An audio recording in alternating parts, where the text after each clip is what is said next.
my name is Christian. I'm a composer and audio implementer for video games, and in this video series I'm going to walk you through how I designed and implemented the music for Runa and the Chaikurú Legacy, a 3D platformer developed in Godot by Pack Studios. In this video I'll break down the music of the ruins, but first let's take a quick look at where we are in the game. Players should reach this area after about 5 minutes of gameplay, right after passing through the camp and cascade sections, which I covered in earlier episodes of this series. The music for the city ruins is treated as a brand new track, essentially a large loop with several randomized elements designed to avoid monotony. So, as soon as we enter the area, we hear a short introduction that leads to the main sequence, which will keep looping until we move forward to the next stage of our adventure. The harmony of the city theme follows this progression, and the melody recalls Runa's main theme, but developed in a different way.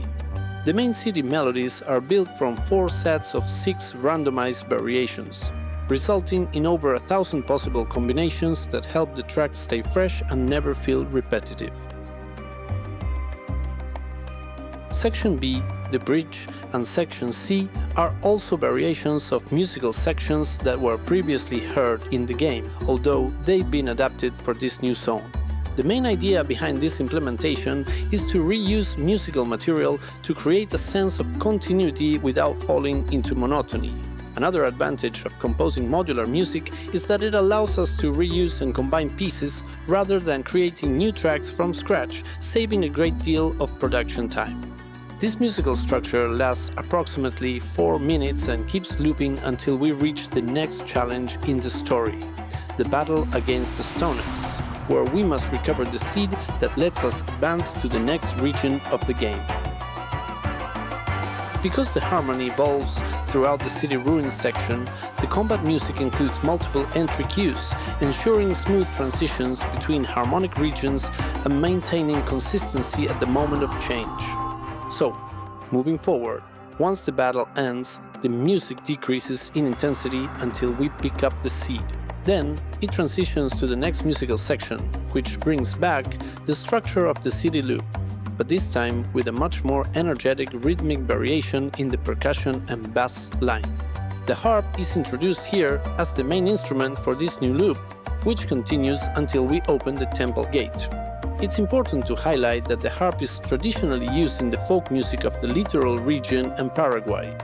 I hope you enjoyed this piece as much as I do, and hopefully it'll make you want to reach this part of the game just to hear it in full.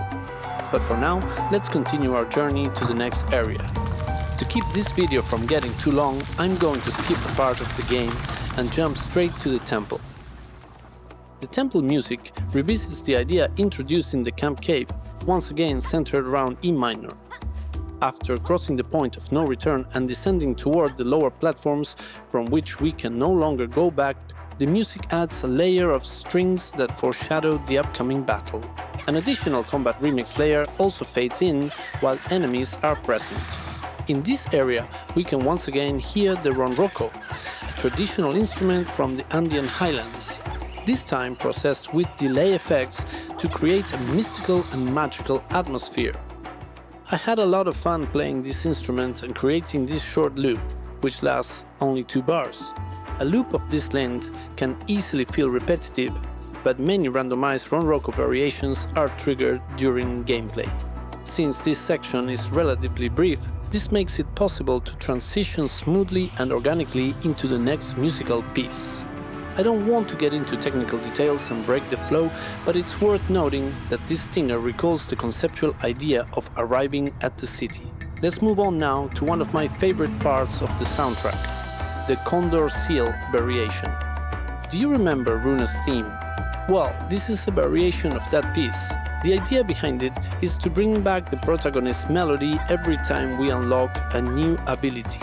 In this variation, the main melody is carried by the flutes, while the charango and ronroco add to the accompaniment layer.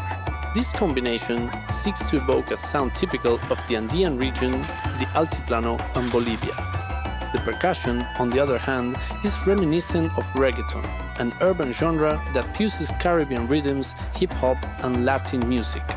This beat is closely related to milonga and candombe. As I've mentioned in previous videos, the soundtrack of Runa aims to transcend genres and borders.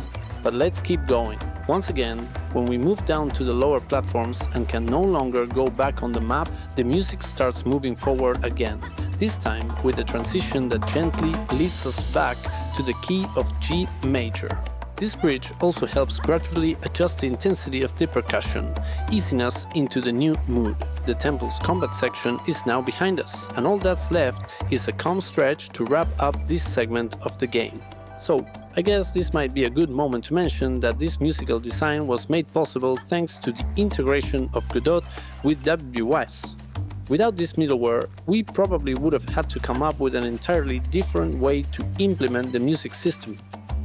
By the way, there are several details I skipped over due to time, like the sound of the amethysts, which, in case you didn't notice, play in sequence the notes of the chord currently sounding in the music. Speaking of lack of time, to wrap up this video, when we finish the temple challenge and return to the city, Runa's theme plays again with the Altiplano inspired sound, but this time it's brighter and less combative. We've completed the temple challenge and now we have a new ability to keep progressing in the game. So this theme seemed like the perfect voice to celebrate.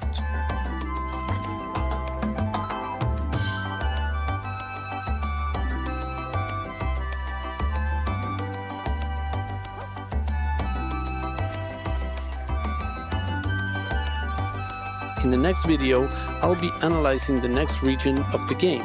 So, stay tuned if you're interested, and thanks for watching.